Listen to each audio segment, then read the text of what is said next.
Hour. We're joined by ESPN college football analyst Taylor McHargue with us on 365 Sports. We'll have Tulsa and SMU. We'll get to that in a moment, including the quarterback situation with Tanner Mordecai. Taylor, thanks for your time. The Big 12, of course, had a little bit of separation at the top with Oklahoma State's win. TCU wins again. In your opinion, your thoughts about Oklahoma State beat up, Kansas State beat up, and a matter of attrition right now in this conference? Yeah, I think that attrition is the right word, and they've said all week, this feels like the type of conference that over the course of the next few weeks, you're likely to see a TCU start to fall, and this conference may cannibalize itself, where despite having 3, 4, 5 teams that are pretty competitive at the top, at this point, it feels like TCU is going to have to run the table to get a team into the college football playoff. Oklahoma State, despite being 6-1, I don't know that I trust them just given the spots that they've given up and had to come back from. Now, they did that against Texas, but to me, it felt more like Texas gave that game away late than it was Oklahoma State going and getting a win. But I would say just top down, this has been an encouraging year for the Big 12 because you look from TCU all the way down to West Virginia, it looks like almost every team out of the Big 12 will get to a bowl game this year, with the exception really of Iowa State and maybe West Virginia. But I think the conference is competitive, and even after Texas and Oklahoma leave, whenever that happens, I think the health of the Big 12, this has been an encouraging year. TCU is the one that, has the shot at the CFP right now because they're undefeated. Do you think that they are sustainable enough to go through that given what they have ahead of them? I mean, Morgantown's a tough place to play for anybody, but the way that that's going should be a TCU win. But down the stretch, can they beat Texas on the road and all these things that they would have to do? To me, the challenge, and you just mentioned it, the challenge remaining is really at Texas. Because if Texas wins out, that could very easily be a primetime game, and atmosphere should be incredible there. And Texas, to this point in the season, appears to be a very different team at home than on the road. The challenge for TCU, and this is not anything that they're doing, it hasn't been dirty play or anything else, but it's just the truth that they have knocked out their opponent's quarterbacks in every one of their conference games. And in the last 2 weeks, specifically against Oklahoma State and Kansas State, they've benefited greatly from that, not having to play the starter late in a game. At some point, that's not going to be the case. They're going to have to face the other team's starting quarterback for all 4 quarters, and especially against games like Texas and Baylor and even Texas Tech. Now, I know they get them at home, but Baron Morton appears to be a guy that, even as a young quarterback, has stepped into that role. They might get Tyler Shuck back. So the late stretch for TCU, there are still some challenges, but that road game at Texas, I think that's probably the biggest game remaining for them. And like you mentioned, I think this team has to run the table. I don't think a one-loss team out of the Big 12 this year gets into the playoff unless they get a lot of help elsewhere. Taylor, when it comes to TCU, how much do you think just having a different attitude under this head coach, it's Sonny Dykes, versus kind of how stressful it sort of seemed at times under Gary Patterson? How much does that take a weight off the players' shoulders, and how much does that play into, let's say, a guy like a Max Duggan seemingly thriving and having a fun time while doing so? I think it's everything, and I think that's the piece that has surprised me most, because TCU there was plenty of talent on the roster last season. But late in the year, that looked like a team that had given up on Gary Patterson. And look, all good things have to come to an end. Every coach has the end of their tenure, and he had been there for forever. But late in the year last season, in the back half of the schedule, that looked like a team that had just moved on. And Sonny Dykes has rejuvenated that program. The thing that's interesting to me is if you go all the way back to their opener against Colorado, I don't know what happened in the offseason and in training camp for Max Duggan to not be the starter. But to go from being the backup in week 1 after you'd started multiple years for them to now being, I think he's in the top 5 now for the Heisman. I mean, he wasn't even listed. Vegas didn't even have odds for him at the beginning of the season. And now he's another performance or 2 away from being invited to New York for the ceremony in a few weeks. So I think this has shocked everybody. And the last thing I would say on TCU is they are behind the 8 ball in the polls right now because they weren't ranked in the preseason, which is another reason why I think we should do away with the preseason poll, because you've got this bias going into the season that they're having to fight week in and week out just because they were unranked. They should be ranked ahead of 7, but that will take care of itself if they continue to win. Thank you for saying that. And we've been preaching that for quite some time on the preseason poll sets up too much. And you have to overcome that with some schools, and TCU's trying to do that, but they are 7. So I asked this question, and we did discuss it quite a bit today about who has the biggest must win. And because I guess I do, I looked at what it meant with the Big 12. And then Craig brought up about the national picture like you did with TCU. And so they have to keep winning and also looking good doing it. How about the elimination game, so to speak, with Texas Tech and Baylor in Lubbock? Night game, Patrick Mahomes honored, Joey McGuire against his former team that he coached under Dave Aranda and Matt Rule. I actually wrote about this with Gallery Media this week, that this game with Baylor and Texas Tech, it's not a game that's going to have implications likely for the Big 12 championship, but it is critical for both teams. And for Texas Tech, first-year head coach, any win is a big win for them, and it really helps in recruiting because you're just trying to build a base, and they're still trying to sort out what their quarterback room looks like. For Baylor, what's interesting is the back half of the schedule for them may be the most difficult in the Big 12. A road game this week at Tech, road game against Oklahoma. Their 2 remaining home games are against ranked Kansas State and undefeated TCU, and then they close out the year on the road in Austin. So I don't think there's anybody in the Big 12 that has a harder stretch. And if they lose this week at Texas Tech and you get momentum going in the wrong direction, all of a sudden now you're looking at the remaining schedule saying, look, let's get to 500 and get to a bowl game. Mm-hmm. Now, it's too talented of a roster, and I trust Dave Aranda too much to think that they're going to struggle getting to 500. But this is a big game for Baylor to just try and continue that positive momentum. From a national standpoint, they're all the usual suspects. Tennessee needs to win.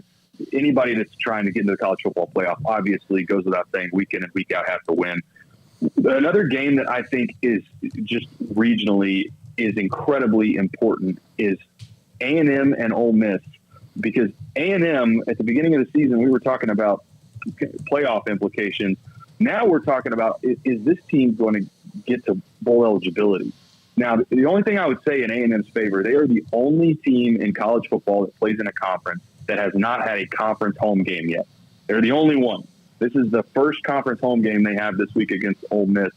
If they lose this week, just like I was talking about with Baylor, if A&M loses this week, now we're talking about, is Baylor going to get to a bowl game? They're sitting at 3-4. They still have to play Ole Miss, Florida, Auburn, and LSU in conference play. If they lose this week to Ole Miss, forget all the preseason hype that we had about A&M. This may end up being like what Texas had last year, where they're sitting at home in December and January. Taylor, that A&M is an interesting situation because they've clearly invested a lot in that program, and they're going to have to really look inward. And when I say they, I mean Jimbo Fisher, on how they're really running the system and what they're getting out of all this talent that everyone wants, that they've got, but not getting anything out of right now. There's a lot of things going on with A&M right now. It's play calling. It's the quarterback room. Is Connor Wegman going to be the guy? It's clearly not Hank King or Max Johnson. It's the freshmen that they brought in that you can – a lot of this is speculation, but how they brought in this class and the amount of money that was thrown at these kids, are they truly committed to A&M, or were they just chasing cash? I think there is some validity to that when you see the off-the-field issues, especially with your young 18 and 19-year-old freshmen. There's a lot of things that are going to have to get addressed in the offseason with Texas A&M. But for right now, they just have to get to a bowl game and get through this season, because this has the potential to – it already – I think Aggie fans would say it's already a train wreck, but this could really become a train wreck. If they drop this one against Ole Miss, you may end up with a 5-7 A&M team that back at the beginning of the season we were saying, well, if they can just beat Alabama, they're going to be in the Final Four. So there's a number of reasons. The biggest one also in the offseason I'm paying attention to is, does Jimbo give up the play calling duties? Does he go out and get an OC? And A&M has virtually no leverage with the amount of money that he's owed, but that feels like the piece that I don't know that play calling this year for Jimbo, if you think back to when he's had success, it was really with Jameis Winston, a Heisman Trophy winning, national championship winning quarterback. Beyond that, I don't know that you need, if you have to have a quarterback that's that talented in that offense, then you don't have a very good offense. And I think that's the question that's got to get answered in the offseason. Taylor, what have you made of Bo Nix's bounce back? I don't. Maybe that's not the right phrase, but obviously didn't end well. His time at Auburn, injuries, just turnovers, just things not going the way that you'd like them to. But all the things seem to be going the right way right now in Eugene, Oregon. Why do you think that is for Bo Nix? Well, some of it I think speaks to Auburn more than it does Bo Nix. I mean, look at the situation that Auburn still finds themselves in. And a change of scenery was helpful. I think he's playing, I think you said the word relaxed. He's playing relaxed football. He's playing confident football. And I think it's interesting, if you take out the Georgia game, every other game this season, they feel completely in command. How they played against UCLA, I thought was really convincing. How they closed out drives. They were efficient in the red zone, and they forced UCLA to kick field goals, and that's how you end up with a two-score win. The unfortunate piece for Oregon and for Bo Nix is I don't know that they're going to be able to overcome that 49-3 loss in terms of the college football playoff. I think in really any scenario for the Pac-12 to get somebody in, it probably has to be USC, because at the end of the year, if you've got Georgia hanging around the college football playoff picture, even with one loss, it's going to be really hard for the committee to look past on a neutral site that they got thumped 49-3. But I think the change of scenery has been helpful. And in this transfer portal era, a lot of times that's just what you need out of your quarterbacks, where they go somewhere, it doesn't pan out, and then they leave, and then they end up having success. And I think Bo Nix is a great catalyst for that. There's a team out of the Big Ten in Penn State that's been pretty good. Now, their COVID year, they weren't good. They weren't very good at all. James Franklin, all the hype from Vanderbilt and all that. And now here they have Ohio State this weekend. Ohio State this weekend is putting up huge numbers.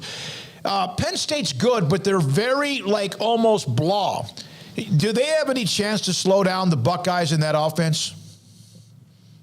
I don't think so, because I think Ohio State is more talented than Michigan was, and they look pedestrian at best against Michigan. I'm not a huge believer in Sean Clifford in that offense. I think Penn State, it's a young team. I would expect more out of them in 2023 than what we see this season. Blah is probably the right way to describe their flavor on the offensive side. They don't do a lot. They're not really explosive. Sean Clifford does some nice things, but 1,400 yards passing to this point in the season, not really setting the world on fire. And against Ohio State, you have to bring not only your best, but there's got to be some wrinkles. And that is one thing that the staff talked about going into this week was, look, you're not going to line up and beat Ohio State. You're going to have to show some things that you haven't put on tape to this point in the season. So I would expect Penn State comes out and obviously gives Ohio State their best effort, which means you're doing some things that you haven't shown on tape. It goes against your tendencies. But to me, Ohio State's the number one team in the country this year. I think they're top down, the most talented. They're the deepest. They're playing the most consistently. They haven't been tested to the level of some of these other schools. But long-winded way of saying, no, I don't think they have a chance, Penn State, against this Ohio State team. Your game this week is Tulsa and SMU, and Tulsa has Phil Montgomery, a guy that we know really well from the time that he's here at Baylor. I know that it's been kind of rocky up and down the last couple of years for Monty. And SMU, still transitioning after Sonny Dykes left with Rhett Lashley, and, that maybe want to see more at Preston Stone at quarterback. What are your thoughts on this game that you got working this week? Yeah, it's really similar story for both of these teams. They're both 3-4 and have banged up quarterbacks. They've had a ton of injury issues. Both had pretty challenging months of October just in terms of their schedules. And if either one of these teams gets a win, now they're back to 500, and you can still put together a decent season, get to a bowl game and just move forward, which for either one of them I think is obviously critical. For the team that loses, all of a sudden now you're talking about, okay, we're battling, making sure our kids don't quit so that we can get to the postseason.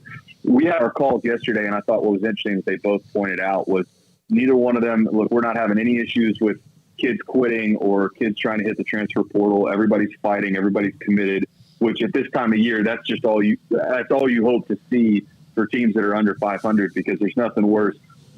And we've all seen these programs before, right? You get under 500 once the calendar turns to November and kids start to quit and they're looking elsewhere, and that's when stuff gets really ugly. But we're expecting a good game. It's homecoming for Tulsa, so it should be competitive. Is Tanner Mordecai going to play?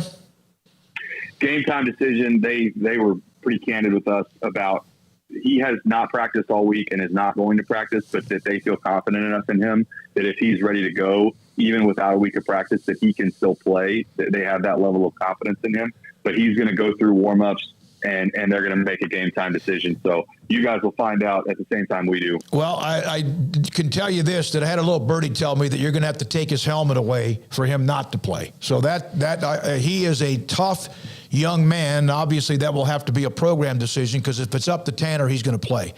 Thanks for the time, Taylor. We appreciate your time, and have a great broadcast, and we'll talk to you again next Friday. Awesome. Thank you, guys. Taylor McHargue, ESPN college football analyst, and this is 365 Sports. We're fighting hard